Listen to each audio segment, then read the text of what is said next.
اللہ الرحمن الرحیم۔ السلام علیکم محترم دوستو، آج ہم بات کرنے جا رہے ہیں قرآن کی تاریخ، ہسٹری آف قرآن۔ قرآن کو کیسے ترتیب دیا گیا۔ نبی کریم صلی اللہ علیہ وسلم کے صحابہ کرام نے قرآن مجید کو کتاب کی شکل میں محفوظ کرنے کے لیے اہم کردار ادا کیا۔ خلیفہ اول حضرت ابو بکر صدیق رضی اللہ تعالیٰ عنہ کے دور خلافت میں قرآن پاک کو ترتیب دیا گیا۔ نزول وحی میں بے شک سورہ علق کی 5 آیات نازل ہوئیں، مگر وہی اعلان نبوت کے پیش نظر تھیں۔ نزول قرآن کا باقاعدہ آغاز 610 ہجری رمضان المبارک میں مہینے میں ہوا۔ حضرت جبرائیل امین اللہ کے جو بھی آیات لاتے انہیں محفوظ کر لیا جاتا۔ نازل ہونے والی یہ کتاب دور قدیم سے زمانہ اب تک اپنی اصل حالت میں محفوظ ہے، جیسا کہ اس سے پہلے انبیاء کرام پر جو نازل ہونے والی کتابوں وہ ان میں اعلیٰ خصوصیت کی حامل یہ کتاب اللہ نے بھیجی۔ اصحاب رسول صلی اللہ علیہ وسلم بہت عظیم شخصیات گزری، کیونکہ انہوں نے قرآن پاک کو تحریری شکل میں دینے کے لیے ایک اہم کردار ادا کیا۔ اب ہم اس بات کے تاریخی پس منظر میں روشنی ڈالتے ہیں۔ شروعات میں جب جبرائیل امین وحی لے کر آتے تو انہیں کسی چمڑے یا ہڈیوں پر لکھ دیا جاتا تھا۔ 42 کاتب اس پر مامور تھے۔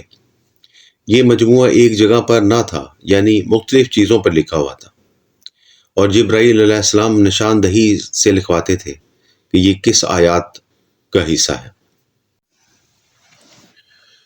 کیونکہ لکھنے میں یہ مختلف چیزوں پر تحریر تھی، جو ترتیب وحی میں بتائی جاتی اسی طرح سے لکھا ہوا تھا۔ اس کو کچھ صحابہ کرام بھی اسے حفظ کر لیتے تھے، بہت سارے صحابہ کرام اس کے حافظ تھے، لیکن حضرت ابو بکر صدیق رضی اللہ تعالیٰ عنہ کے دور خلافت میں جنگ یمامہ کے دوران 70 ایسے صحابہ شہید ہو گئے جو حافظ قرآن تھے، اور یہ بہت بڑا نقصان تھا۔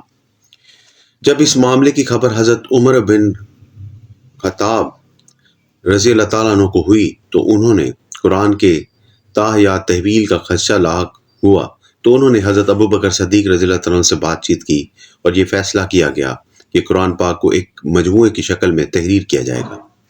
چنانچہ 12 کاتبوں کا یہ وفد تیار کیا گیا، جس کے سربراہ زید ابن ثابت رضی اللہ تعالیٰ عنہ تھے۔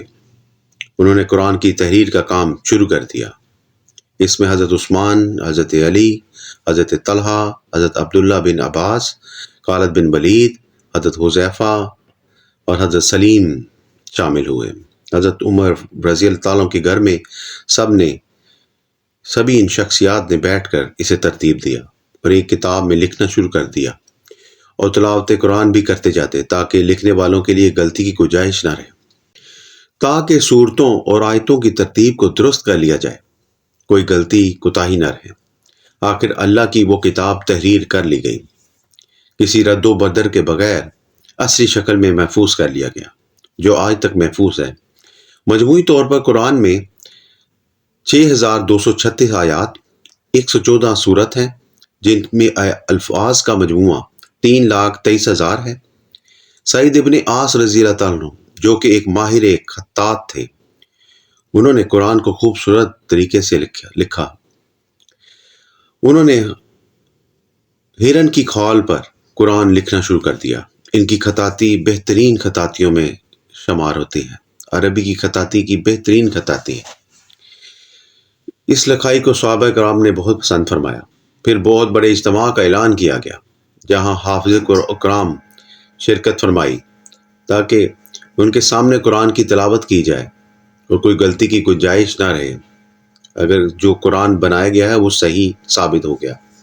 ماشاءاللہ یہ وہی قرآن تھا جو نبی کریم صلی اللہ علیہ وسلم پر اترا تھا۔ قرآن پاک کا نام شف رکھا گیا۔